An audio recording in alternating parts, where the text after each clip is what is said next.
Oi, pessoal do oitavo ano, aqui é a Prof. Daniele, então trazendo mais um vídeo para vocês agora sobre o sistema nervoso. Então a gente vai falar aqui nesse vídeo, mas muito brevemente, né, alguns aspectos desse sistema tão importante para o nosso corpo. Então o sistema nervoso, ele é um sistema que ele é coordenador e regulador das atividades dos nossos diferentes órgãos do corpo, tá? Ele vai trabalhar em parceria com outro sistema que nós temos também relacionado a controle e regulação de atividades, que é o sistema endócrino. Então, a gente vai ter esses dois sistemas aí, né, trabalhando em parceria. Além dessa questão da regulação das atividades, o sistema nervoso ele é constituído, então, por células. Aqui eu coloquei para vocês o nome, né, dos dois conjuntos celulares que fazem parte, então, ou que constituem, então, esse sistema. A gente vai ter um conjunto celular chamado de gliócitos, ou células glia, ou células da glia.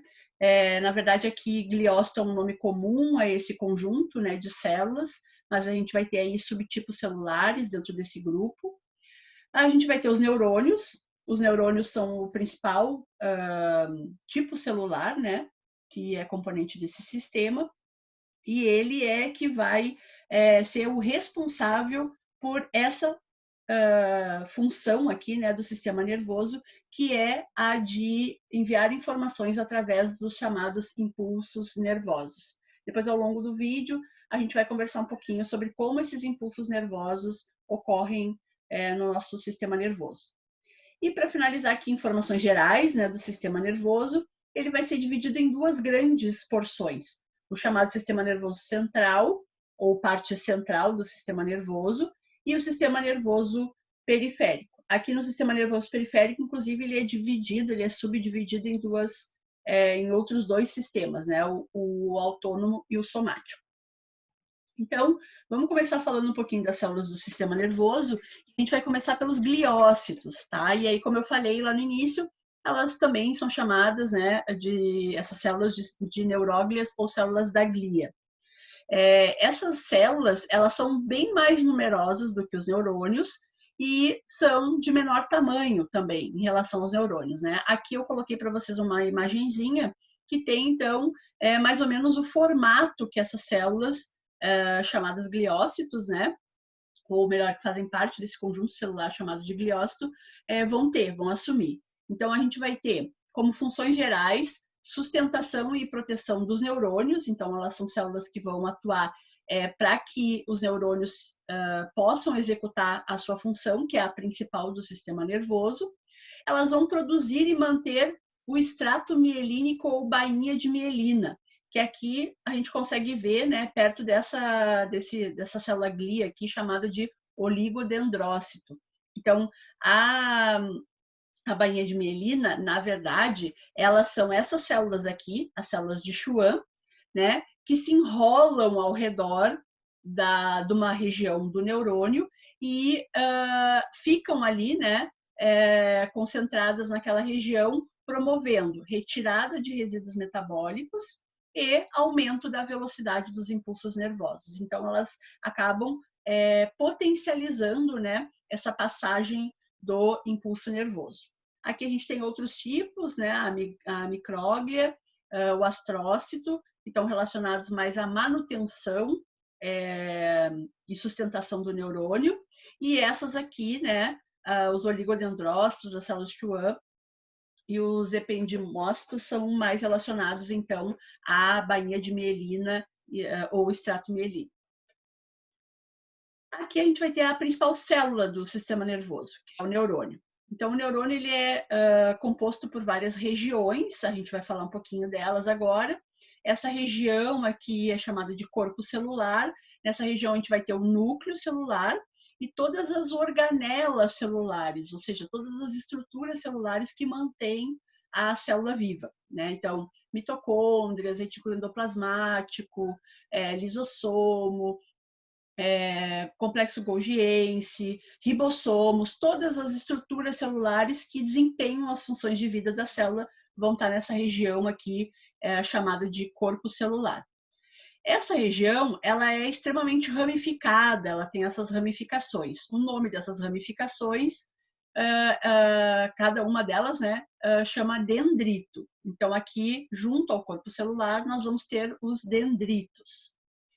Do corpo celular parte um prolongamento, uma região alongada do neurônio, que é chamada de axônio. Então, essa parte aqui alongada é o axônio. E é o axônio que vai ter, então, o revestimento, né, das células de Schwann, que vão formar a bainha de mielina. Então, aqui, nesse prolongamento, a gente vai ter, então, essa região, né, super importante, porque como eu falei no slide anterior, ela é a região então que vai aumentar a velocidade do impulso nervoso. O impulso nervoso ele é uma corrente elétrica, então ela, na verdade, ela cria uma barreira, uma impermeabilização, impedindo então que se perca a parte dessa eletricidade e a condução então fica mais efetiva. Lá no final do axônio a gente vai ter ramificações também, tá? Nessas ramificações a gente vai ter a passagem das substâncias que vão, então, atuar como as transmissoras do impulso nervoso. Tá? Muito bem, então, o impulso nervoso ele é uma corrente elétrica de baixa intensidade. Ele vai ser originada, né, a partir do estímulo de moléculas chamadas neurotransmissores. Então, lá nos neurônios, a gente vai ter a produção desses neurotransmissores e a passagem, então, dessas substâncias estimulando a geração dessa corrente elétrica. O impulso nervoso ele é transmitido de um neurônio para o outro até que a informação chegue, então, na parte que vai ser a que vai analisar, né, essa informação, ou ainda do neurônio para algum órgão do corpo. E aí a gente vai ter então, a passagem da informação do órgão para o sistema nervoso, nesse momento de impulso nervoso, ou ainda a chegada de uma resposta do sistema nervoso através do neurônio que está trazendo a resposta. Então, a gente vai ter esses impulsos nervosos sendo emitidos de neurônio para neurônio e dos neurônios para os diferentes órgãos do corpo, para que eles ou passem alguma informação ou recebam alguma resposta.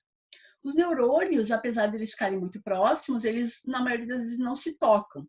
Mas a gente tem uma região chamada região de contato dos neurônios. Essa região, ela ganha o nome de sinapse. Então, é ali naquela região em que esses neurônios se encontram que a gente tem a liberação dos neurotransmissores e a passagem, né, da informação que veio através do impulso nervoso de um neurônio para outro ou de um neurônio para o órgão. Então, vai funcionar mais ou menos assim. Aqui a gente tem uma imagem, né, da direção do impulso nervoso, né, da direção em que esse impulso se propaga. Então, a região então transmissora do impulso nervoso é a região final do axônio. Aqui, então, são liberados os neurotransmissores e a região, então, dos dendritos do próximo neurônio é a região receptora do impulso nervoso.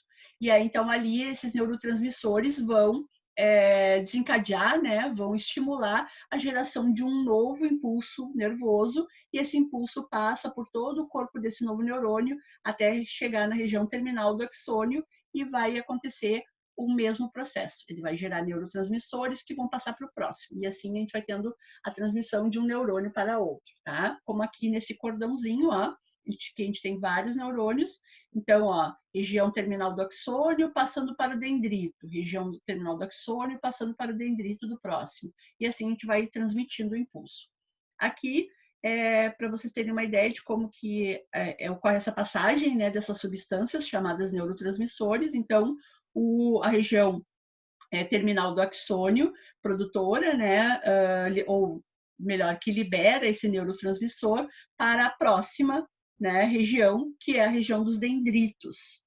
Então, aqui, nesse momento de conexão, aqui, né, nesse momento de encontro dos neurônios, que é a sinapse, a gente tem essa passagem dessa substância que vai estimular a corrente elétrica, ou seja, o impulso nervoso. Muito bem, o sistema nervoso, então, como eu falei lá no início, ele é dividido em duas grandes porções, né? O sistema nervoso central e o sistema nervoso periférico. O sistema nervoso central, ele vai ser responsável, então, por ser a nossa central de comando.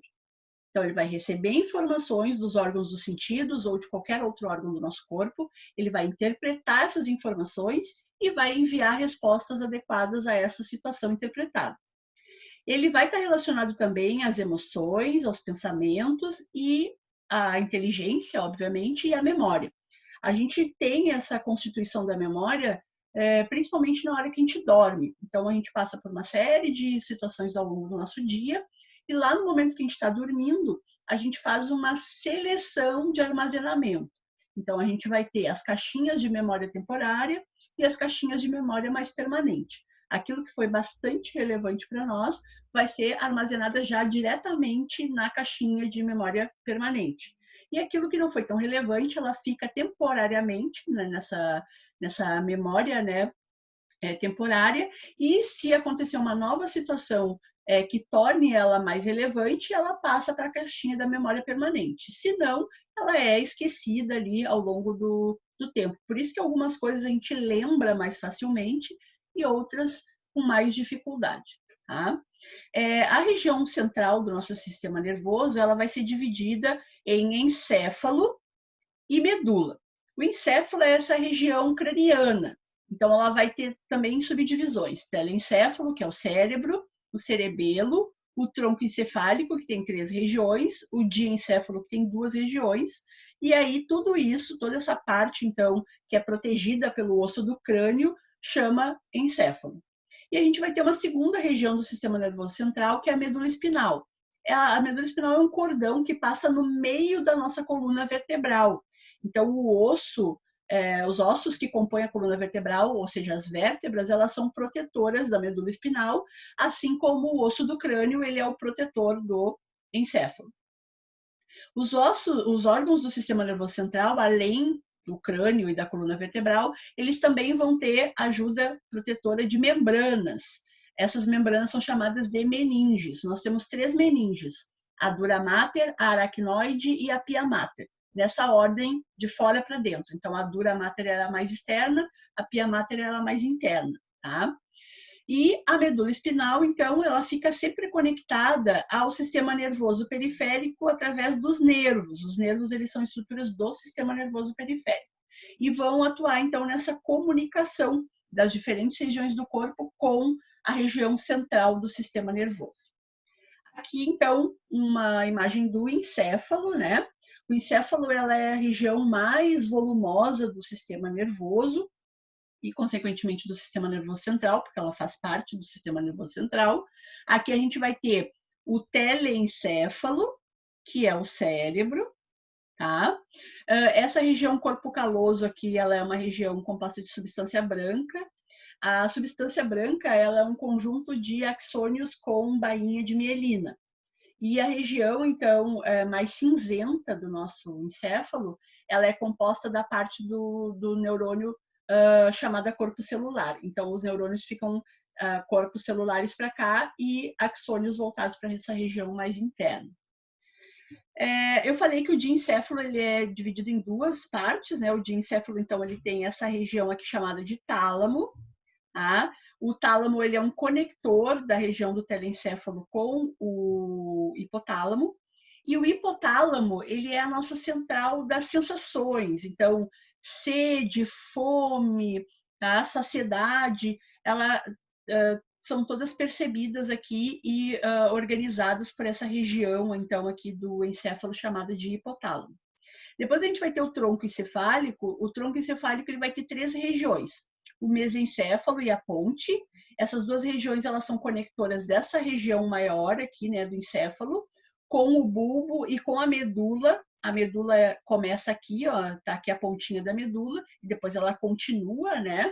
Ela é um cordão que desce e percorre todo o interior da coluna vertebral. Então, aqui eles são conectores. O bulbo é uma região, então, que vai ser responsável pelo controle das atividades automáticas do nosso corpo, como é o caso dos batimentos cardíacos e como é o caso da respiração. Então, a gente não precisa ficar pensando toda hora, né? Preciso inspirar, preciso expirar o ar, isso acontece de maneira automática, assim como a gente não precisa ficar pensando o tempo todo que o nosso coração tem que fazer sístole e diástole. Então, essas situações, né, essas atividades, elas são automáticas e são controladas pelo bulbo. E aqui a região do cerebelo, que vai ser responsável, então, pelo equilíbrio corporal. Ele vai dar toda a nossa orientação espacial, então vai ser organizada por essa região chamada cerebelo. Então, aqui a gente tem toda a organização do encéfalo. Tá? Depois eu vou falar um pouquinho mais da medula espinal, né? Porque como ela é conectora do sistema nervoso periférico com o sistema nervoso central, a gente vai voltar um pouquinho na medula depois. O sistema nervoso periférico, então, ele vai ser essa região, né? Formada por nervos e gânglios. Os nervos e gânglios, eles são formados de neurônios também, só que os nervos, eles são aglomerados de axônios, então daquela região alongada do neurônio, e os gânglios, eles são aglomerados da parte dos corpos celulares, tá? O sistema nervoso periférico, ele vai ser responsável por receber as informações dos diferentes órgãos do corpo, levá-las até o sistema nervoso central e depois ficar esperando a resposta do sistema nervoso central, porque ele também vai levar essa resposta aos diferentes órgãos do corpo. Então, ele é um sistema aí de comunicação, né, do sistema nervoso central com os órgãos que estão recebendo os estímulos do ambiente e, ao mesmo tempo, executando as tarefas do nosso corpo. Ele vai ser dividido em duas partes, né? A parte somática, que vai transmitir, então, informações através dos nervos relacionada aí à questão das respostas voluntárias, principalmente relacionadas aos movimentos esqueléticos. Então, levantar, abaixar braços e pernas, caminhar, tá? São ações aí voluntárias do nosso corpo, né? A gente tem que pensar para executar essas ações e elas dependem então da interação do sistema nervoso com os músculos esqueléticos que estão então presos ao nosso esqueleto, tá? Então, o sistema nervoso periférico somático, ele é responsável por toda a nossa movimentação. E ele também vai ser responsável, junto com a medula espinal, dos atos reflexos, que são aqueles movimentos, então, rápidos que a gente tem, né, em resposta a alguma situação. Então, por exemplo, piscar o olho quando vem alguma coisa na direção do nosso rosto, retirar a mão quando a gente está percebendo o aumento da temperatura, ao cair, se levantar imediatamente, né, para não ficar ali exposto a algum risco. Então, essas ações reflexivas do nosso corpo, elas são responsabilidade dessa parte somática, né, em parceria com a medula espinal. Por que em parceria com a medula espinal? Porque a medula espinal ela é responsável pelo comando dos movimentos do nosso corpo, né, dessas atividades relacionadas à movimentação. Então, a medula espinal ela é a central de comando dos movimentos e, portanto, ela fica, então, mais conectada, né, ao sistema nervoso periférico, principalmente a essa região somática do sistema nervoso periférico. Aqui só para vocês terem uma ideia de um ato reflexo, tá? Aqui a gente vai ter, então, a medula, tá? No interior aqui da vértebra, tá? A gente tem, então, nervos, né, relacionados a sensorial, a parte, então, dos órgãos dos sentidos, e a gente tem nervos motores, que são aqueles, então, que vão mandar a resposta relacionada ao movimento. Então, esses nervos sensoriais, eles recebem a estimulação, no caso aqui é um músculo, né? Ele pode estar sendo apertado, encostado, batido. Ele vai levar essa informação aqui para a medula. Ela vai, então, interpretar essa informação recebida e vai enviar uma resposta através do nervo motor. E esse nervo motor, então, vai mandar com que esse músculo execute uma função. Essa esqueminha aqui, né, que está sendo representado aqui, ele é um esqueminha muito comum naquele teste, sabe, de bater com o martelinho no joelho, né, e a pessoa erguer a perna. É uma reação reflexiva, então, a essa estimulação, né, de pressão sobre os nervos sensoriais relacionados ao músculo aqui da patela, né, que é o joelho. E a parte periférica do sistema nervoso, relacionada, então, à autonomia, ela vai ser, então, responsável pelo controle dos músculos dos órgãos, os músculos lisos. A gente tem 3 tipos de musculatura no nosso corpo. A musculatura esquelética, que está relacionada, então, ao nosso esqueleto e, portanto, aos movimentos. Os músculos cardíacos, né? E aí, então, ficam restritos ao coração e à movimentação sístole e diástole. E a musculatura lisa, que é o músculo, então, presente nos outros órgãos do nosso corpo. Intestino, rins, fígado, pulmões, todos os outros órgãos do nosso corpo, que não seja o coração ou os músculos relacionados ao esqueleto, eles são, então, músculos lisos. E aí o sistema nervoso periférico autônomo faz, então, essa comunicação do sistema nervoso central com essas regiões, né, do nosso corpo. Então, ele vai estar relacionado às atividades involuntárias do coração e também à movimentação, né, involuntária dos nossos órgãos. Aí entra a questão lá da circulação do alimento dentro do sistema digestório, da circulação do ar dentro do sistema respiratório, da formação da urina dentro do sistema urinário e assim por diante. Tá? Ele é dividido em simpático e parasimpático, e esses 2 sistemas eles têm ações opostas normalmente. Então, quando um manda estimular, o outro manda inibir. Quando um manda contrair, o outro manda dilatar. E aqui eu coloquei para vocês, então, alguns exemplos. Ó. O sistema parasimpático manda contrair a pupila, o sistema simpático manda dilatar. O sistema parasimpático manda contrair os brônquios, o sistema simpático manda dilatar. Então, a gente vai ter essa regulação das atividades do nosso corpo, dos diferentes órgãos do nosso corpo, de acordo com a estimulação dessas regiões do sistema nervoso periférico. Aqui, ó, contrai a bexiga o parasimpático, inibe a contração da bexiga no simpático. Então, quando é que a gente precisa contrair a bexiga? Quando ela está muito cheia e a gente precisa eliminar o volume de urina que está ali. Então, os parasimpáticos, entre ação, manda contrair a bexiga, dá vontade de fazer xixi, a gente vai, então, fazer xixi, e aí, então, o simpático manda inibir a contração, porque a bexiga já se esvaziou, a gente não precisa ficar pressionando a nossa bexiga. E aí dá o alívio, a sensação de alívio da eliminação da urina. Tá?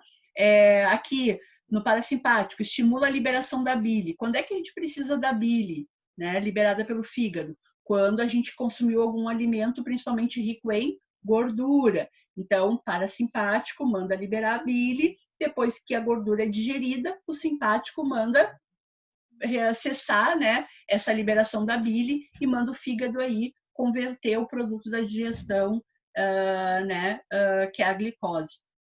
Então, a gente tem aí as ações antagônicas, né, ou seja, contrárias desses 2 sistemas, fazendo a regulação das atividades desses órgãos do nosso corpo. Tá? Então, desejo para vocês uma boa semana de estudos. Esse foi, então, um pouquinho do nosso sistema nervoso, né, para vocês terem uma ideia. E espero que vocês tenham gostado dessa videoaula. Beijo para todos e até a próxima.